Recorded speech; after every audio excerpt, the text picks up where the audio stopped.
to... Oh dear, Mr. Wake. I'm so glad you're here. Rose, you have my manuscript?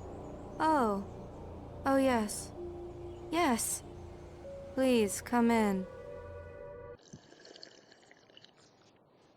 Hey, this is really good. Rose, Yes. my manuscript. I really need it. I understand. I know what you need. A muse to inspire you. Oh, for Barry? She doesn't have anything. Yeah, hey, Al? Al, what's... Oh... Barry! What? What?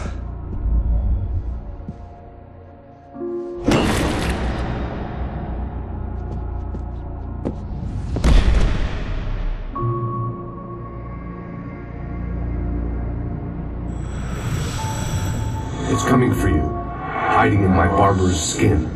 I'm too weak to stop it. You must turn the lights on. I promised I'd come visit you and your lovely wife. You must finish what you started. I insist. You must turn the lights on. Turn the light on.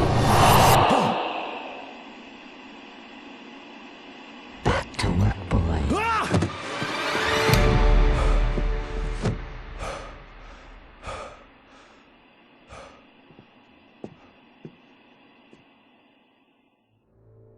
I felt nauseous, hungover. Only anger kept me going. I can't tell reality from dream anymore, but it seems I have an imaginary editor to help me. She's an old woman in a funeral dress. I call her Barbara Jacker. She's very strict. I'm writing faster and faster. My manuscript is being heavily revised. The edits are getting very aggressive, and each day there's less of me and more of her. I hate it, but I know she's right.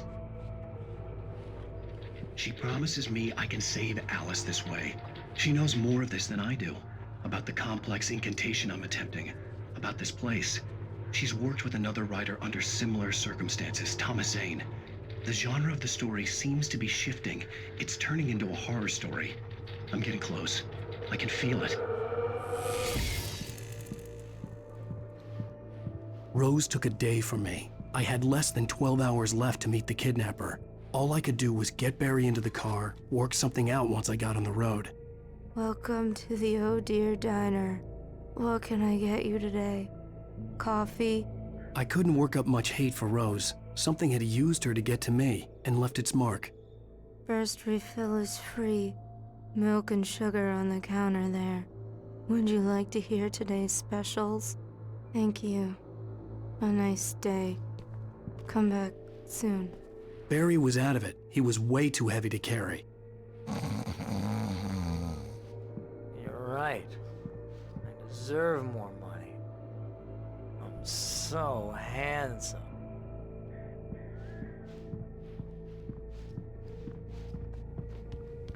My gun and flashlight were gone. I'd have to find a way to get Barry into the car as quickly as possible. There was no time to waste.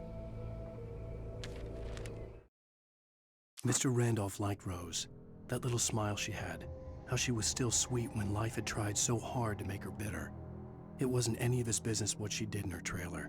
But those strangers, the writer and his smart-ass sidekick, looked like trouble. And they'd been in there for hours, way past her normal bedtime. He reached for the phone and called the sheriff's station.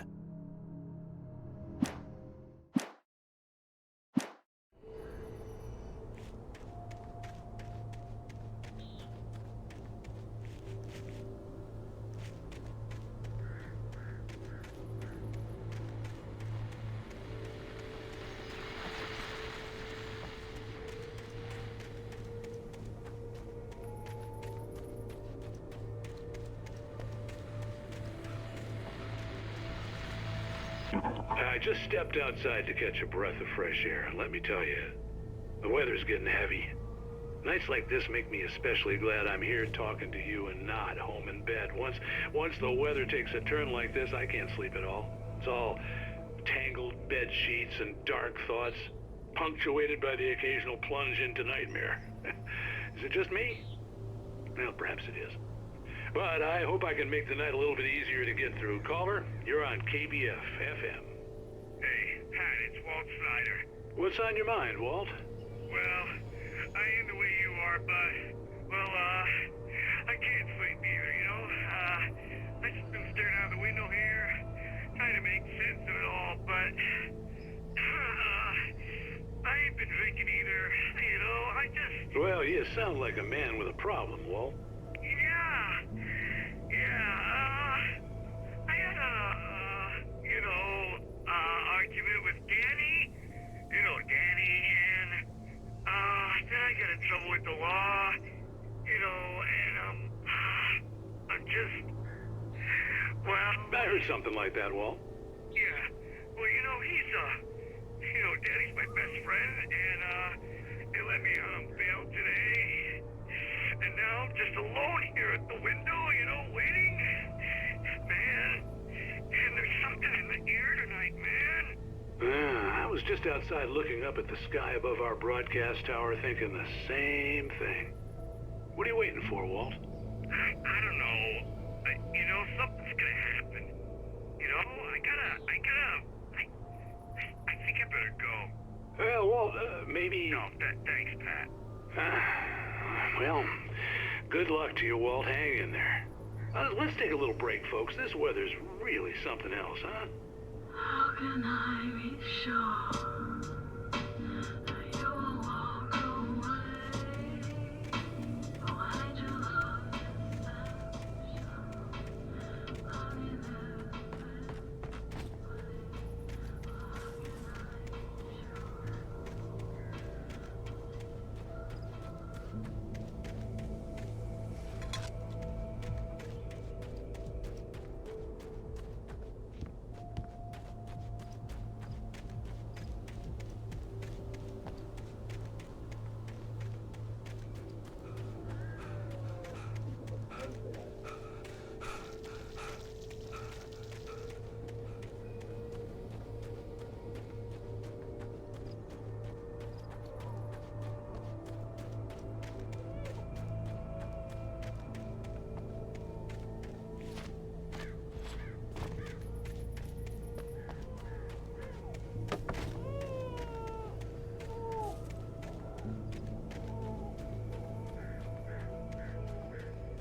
Oh, you're gonna get it now.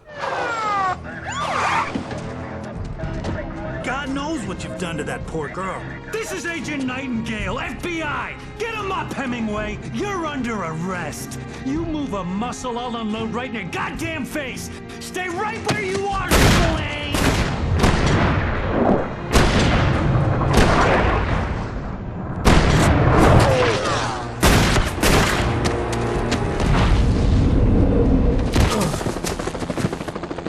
What are?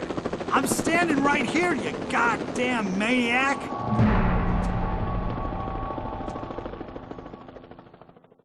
I hated to leave Barry behind, but there was no way I'd miss my appointment with the kidnapper. Give it up, Mr. Wake. Come on. Take it easy on him. Get after him. Don't let him get away. Move it, move it, move it. I'll have you shot if you let him get away.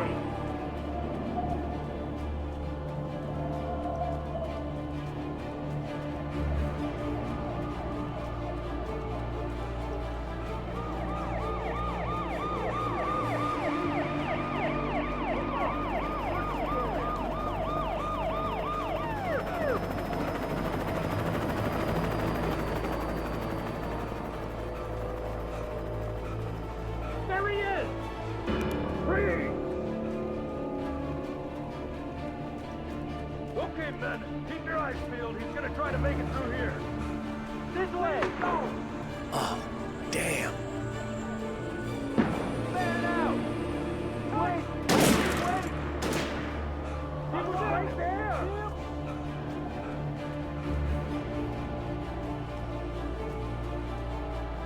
God damn it, where did he go? Wait!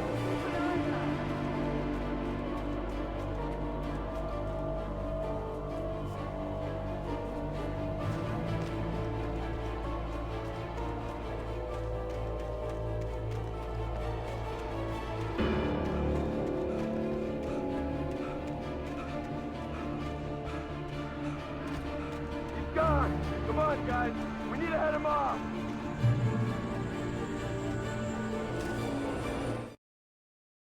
For decades, the darkness that wore Barbara Jagger's skin slept fitfully in the dark place that was its home and prison. It was hungry and in pain. It dreamed of its nights of glory when the poet's writing had called it from the depths and given it a brief, terrible taste of power and freedom. The rock stars had stirred it from the deep sleep the poet had sunk it back to in the end. When it sensed the writer on the ferry, it opened its eyes.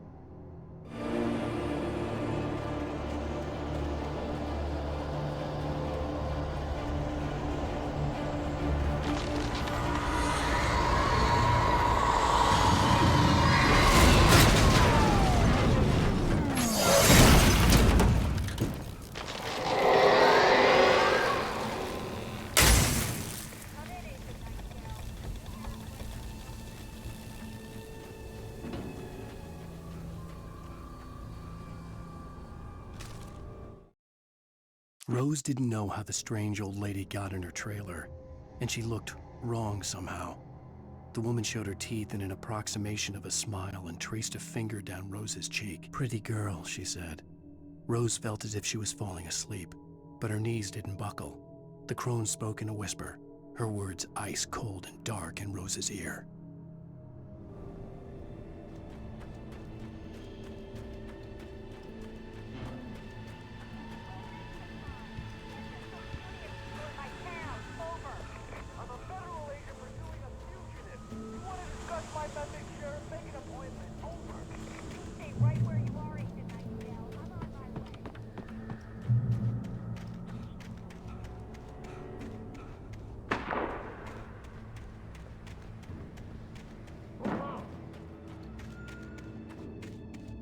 Search the area.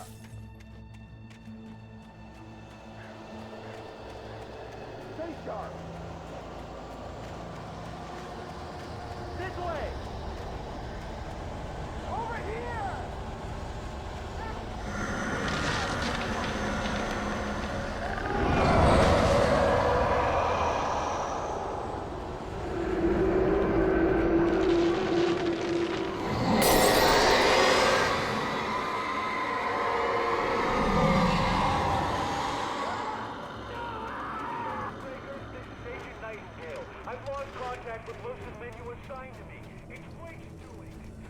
This horror was everywhere I went, circling me.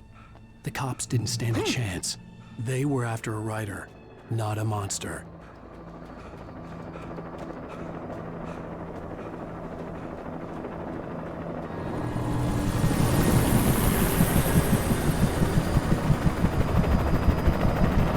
You on the ground. Hold it right there. There's nowhere to run. Freeze!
This is James. Mulligan, Thornton, come in. Over.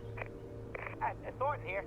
James, we got both Wheeler and Rose in custody. They didn't put up a fight or anything. Why, they were... Hey, Mulligan, what are you doing? Come on. Sit down and give me that. James, Mulligan here. Over. Go ahead, Mulligan. Over. We got Wheeler and Rose here. Wheeler's drunk or hopped up on something. Speaking of which, that Fed had a pretty distinctive whiff of Otis Scotch about him, you know what I mean. Over.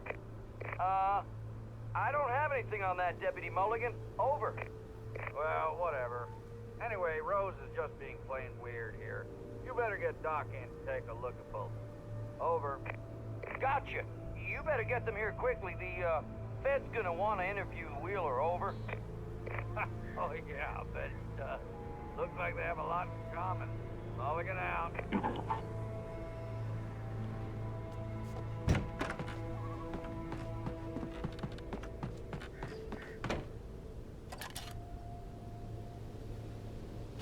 I could see the lights of the radio station in the distance.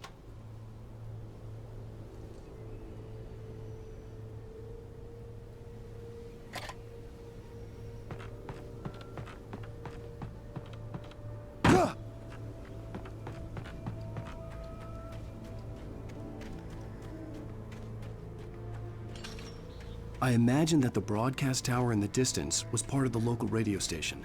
Maine seemed like a decent guy. Perhaps he could give me directions to the coal mine.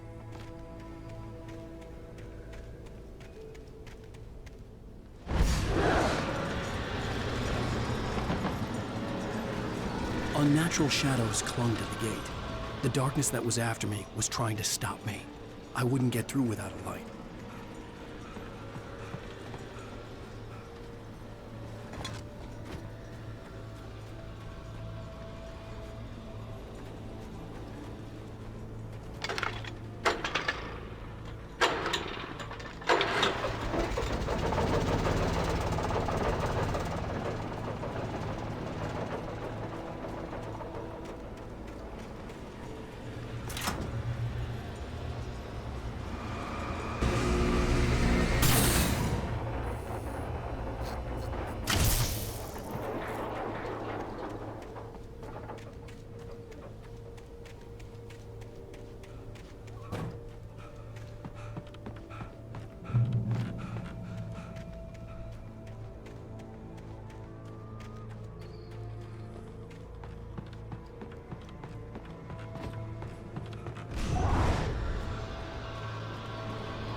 It took me a moment to recognize the flashbang grenades.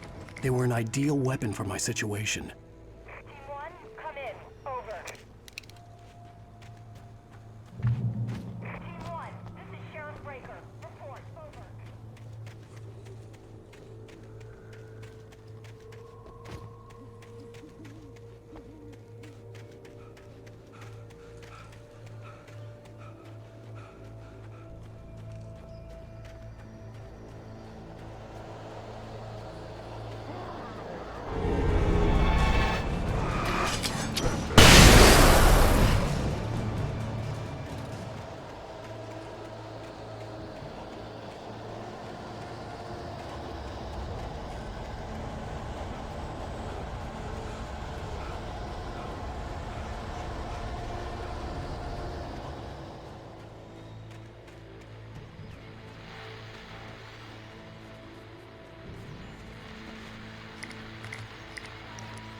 And here's another call.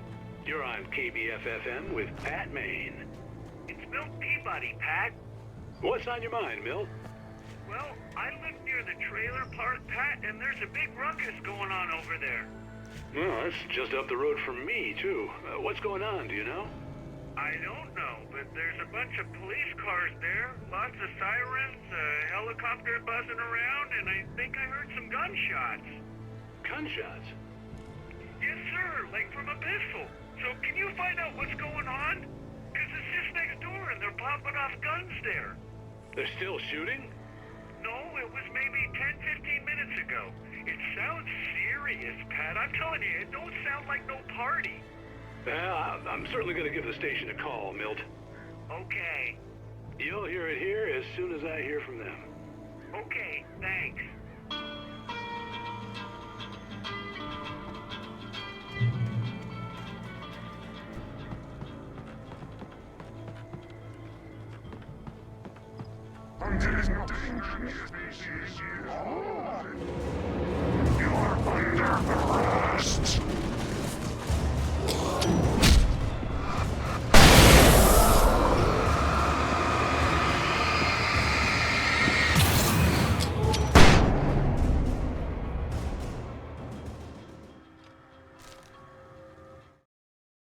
Touched by the dark presence, Rose was lost in a dreamland where everything was drawn in black and gray crayons.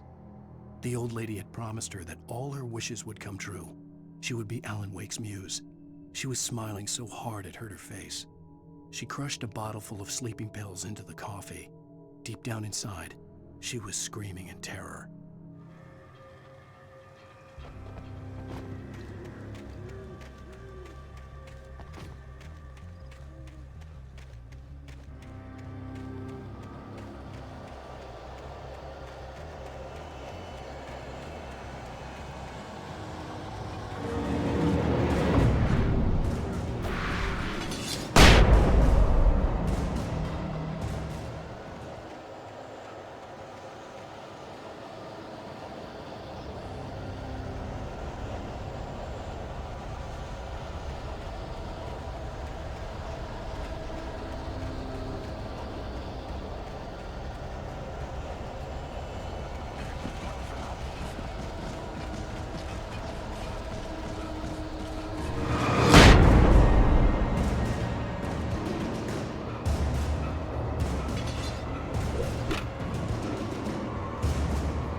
I hope Maine could lend me a car to get to the coal mine.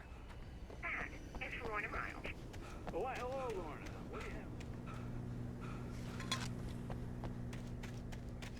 What do you need? It's a trailer park. Of course you're going to have trouble in a place like that. I mean, what do you expect? The sheriff should be helping us normal citizens instead of wasting resources on those people. Well, Let the trash sort themselves out. I'm sorry, but my granddaddy settled in Bright Falls in 1911. well, thank you very much for that compassionate viewpoint, Lorna. Oh, here's a little surprise. The famous writer Alan Wake just walked in, folks. I'm going to see if I can talk him into an interview. Come on in, Mr. Wake. Oh, I'm so glad you could find the time to do this, Mr. Wake. Nowhere to run now, Dan Brown. You back away from me. Don't hurt.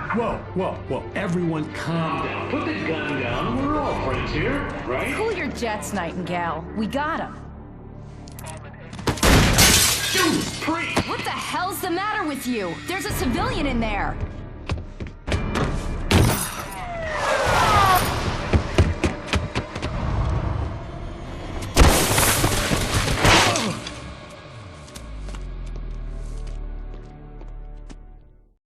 I'll get you yet, even if it kills me, you hear me? You hear me, H.P. Lovecraft? I had fallen off so many cliffs it was ridiculous. That's what you get for naming a book The Sudden Stop. It was probably good I hadn't had the chance to tell Maine where I was going. I'd have to lose the cops and find my own way to the mine. Nightingale stared through the broken studio window into the dark woods. He turned around, started to walk out, but Maine grabbed his arm. "Young man, you almost shot me. You don't shoot off rounds at people like that. What's the matter with you?" Nightingale shook his arm free, marched out. His cheeks burned with rage and humiliation.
There was no sensible reason for the power company work lights to be here. It was almost as if they'd been left for someone like me to use.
The bulldozer's engine roared to life. Mud and rocks flew as it fought for traction.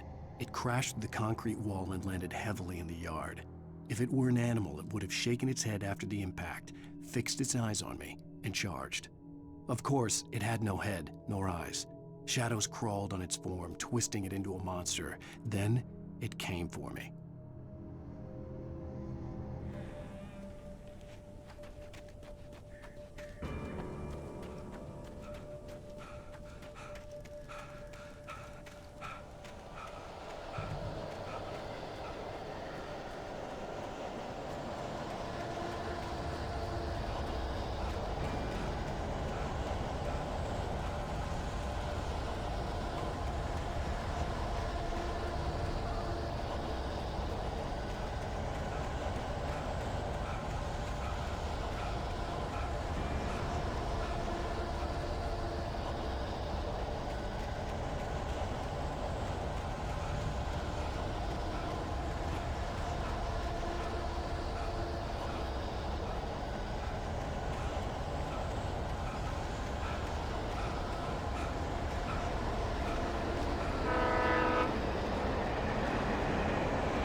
Sarah trusted her gut, and her gut said Agent Nightingale was an asshole.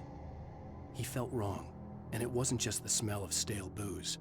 It was in the way he flashed his badge, pulled rank, the look in his eyes when he wanted answers. Where was Alan Wake? What was this about an accident? Where was his wife? And most importantly, why did she let Wake go? He wouldn't answer her questions. Federal business was all he'd say.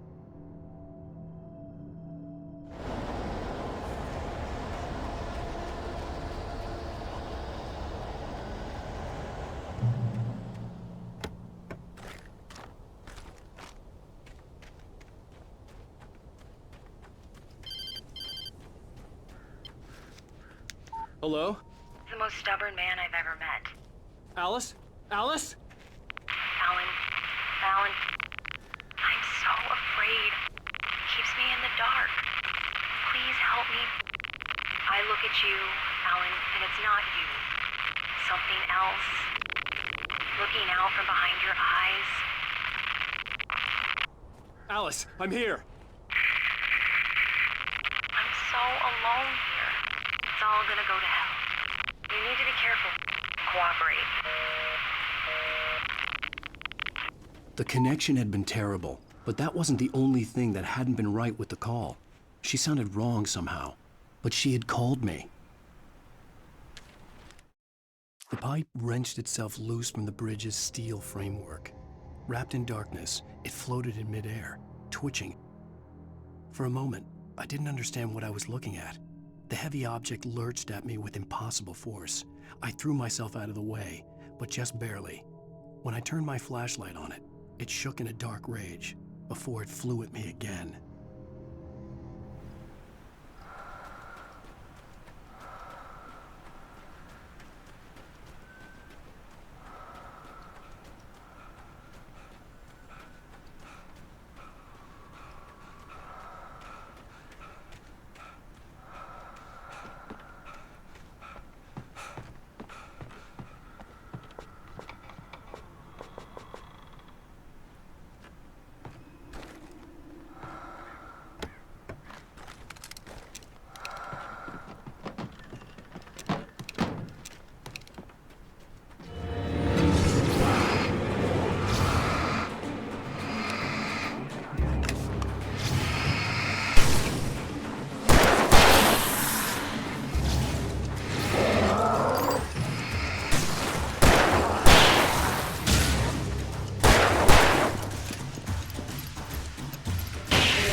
I could see a railway bridge up ahead, and a warehouse of some sort on the opposite shore.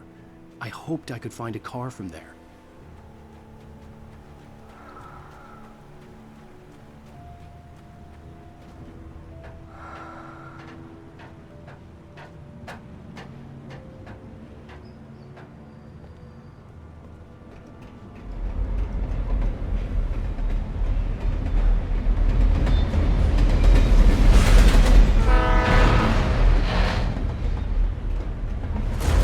That was pursuing me was growing stronger, and it was taking over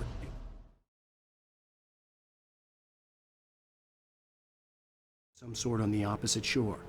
I hoped I could find a car from there.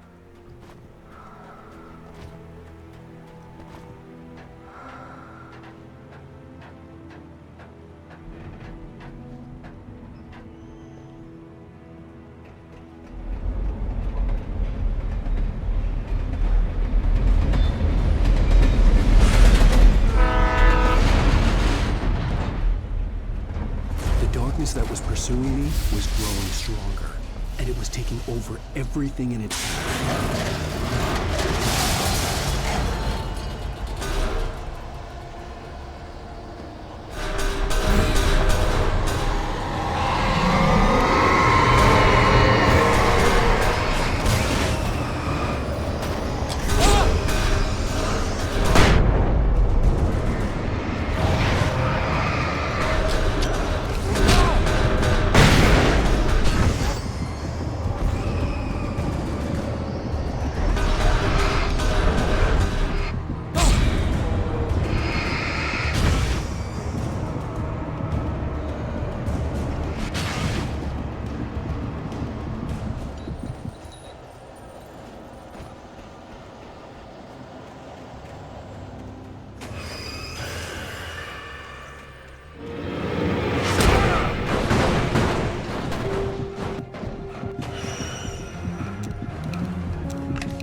I slammed the door shut right in his smug face. He pleaded for me to open the door. True to form, the asshole actually thought I would obey. I had no sympathy left, no guilt either, not for him. I took a moment to savor the scream. I bet I had a smile on my face. It was all that I had time for. The dark presence was inside the lodge with me.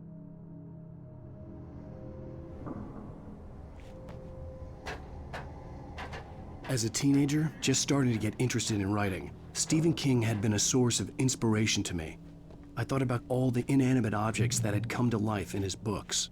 No one is safe in a good horror story, certainly not the protagonist. That's what makes them fun. This was anything but.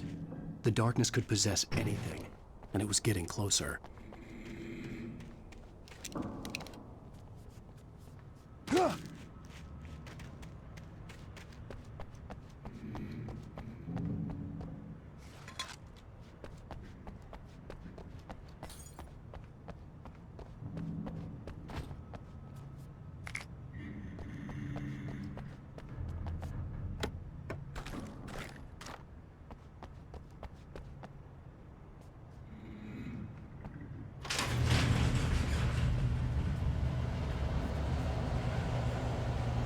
Did you call 911?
We take the facts of our existence for granted, unaware that they are merely a thin veneer of desperate self-delusion covering a vast cosmos of madness and horror. All too often, the stars are right. In Night Springs. Tonight's episode, a family occasion. Journalist Alvin Derleth's trip to study the local customs of an insular community in Night Springs has been less than successful. Until tonight. Well, I'm glad you changed your minds about this. Ancient customs, local mythology. My editor loves this kind of stuff. Well, Mr. Derleth, we don't want to feel like we're on exhibition. But you have demonstrated the seriousness of your intent. Oh, I am serious. Really, just do your thing. I'll stay out of your way and observe. Actually, I thought you could assist us. I'm afraid we are a man short. It would provide you with an intimate perspective. Could I really? Of course, Mr. Derleth. Well, I guess that's the least I... What would I have to do? Oh, here. Let me show you with a kiss.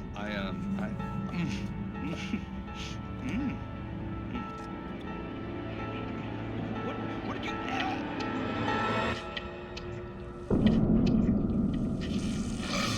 Oh, Mr. Derleth, you have well pleased Nixie Perka, the dweller in flesh. Your body shall host his 1,000 young, and all shall be glory.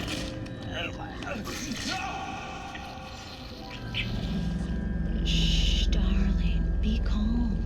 Shh. Alvin Derleth learned a harsh lesson. If you go looking for mythology, it may come looking for you. And such quests always bear fruit. In Night Springs.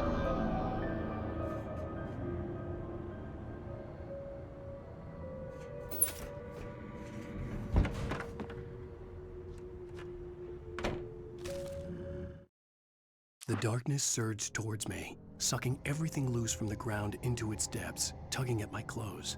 I saw the flare the kidnapper had dropped and threw myself towards it just as I felt my feet leave the ground. The darkness embraced me with the force of a tornado. Somehow I managed to light the flare. The darkness roared and cast me away. I fell toward the dark waters of the lake far below.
I'd never been this glad to see the sunrise. I had a couple of hours to get to the coal mine.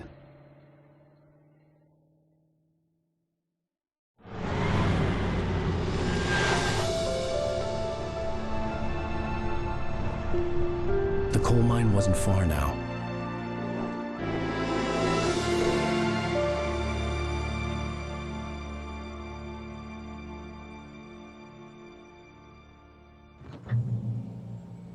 Today, I would meet the kidnapper, and he would give me Alice. I wouldn't give him any other choice.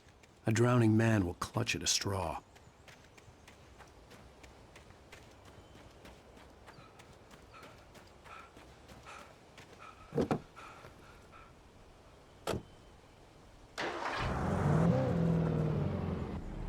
Little by little, without realizing it, I'd come to believe that the story in the manuscript was coming true. The current of its narrative had taken me deeper and deeper into dark waters. Alice had been taken from me. Barry was probably in jail. I was a fugitive from the FBI. The whole world taken over by the dark presence was trying to destroy me. It all felt real, but it matched a textbook case of insanity. Even during daytime, I was being stalked. The bridge must have collapsed only moments after I'd crossed it.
This is Pat Main, and you're listening to KBF-FM. Folks, I want to apologize for kind of abandoning you to that looping music track last night, but I was detained.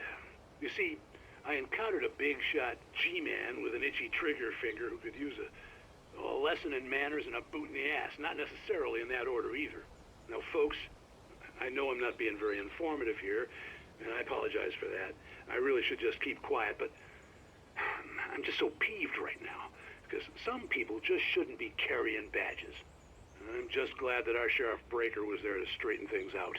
And if someone I met last night is listening, let me just say, I'm sorry if my mouth got you in trouble. I'm pretty sure you're not the bad guy here. Godspeed, son. I hope you know what you're doing. Now, on a lighter note, I'll be talking to Dr. Nelson all morning. But first, a little music.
welcome back to KBF FM.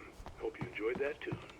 Now, Doc, you were talking about life and finding that special someone, that soulmate. Well, you were talking about that. I was saying I don't buy it. Well, see, to me, that's strange, because I always pegged you as a hopeless romantic. You got me there, Pat. But I think love's where you look for it. And you need to do a lot of looking, sure.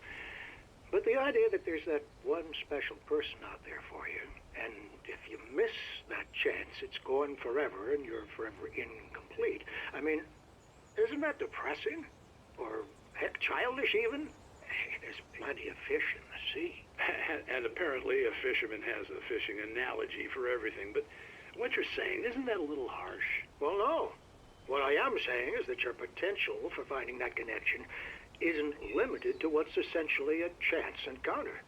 How is that harsh? Yeah, well, I guess that's a nice thought, but let me say something personal here. Okay.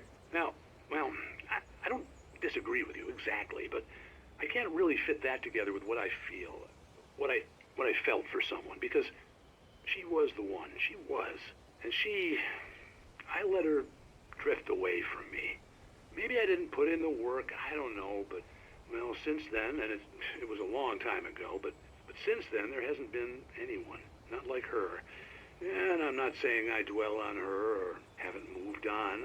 I like my life. I'm not living in the past, but I do miss the way she completed me.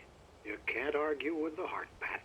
I'm sorry, folks. I had kind of a scary experience last night, and let's just say it's shaken a few things loose.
For Mott, spying on the writer on the ferry had been a disappointment.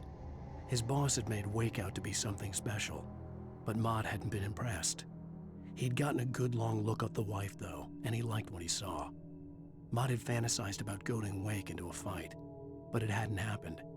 Still, he'd get his chance to see if the writer had anything in him. He'd been promised as much.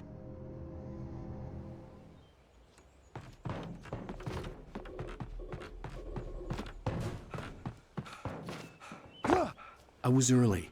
I was supposed to meet the kidnapper at noon in the main building. The coal mine was quiet. It was a museum now.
I didn't want to go outside.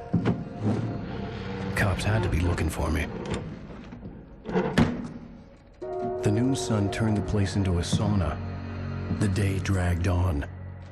Different scenarios ran through my mind, ways of how I'd torture the kidnapper to get Alice back, or the different horrible things he could have done to her. I imagined her dead. I had no way of knowing she was still alive. It was killing me.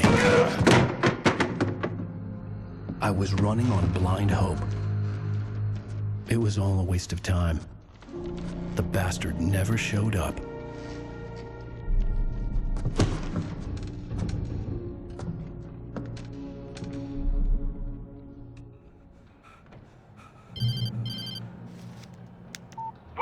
Where the hell are you? Change of plans.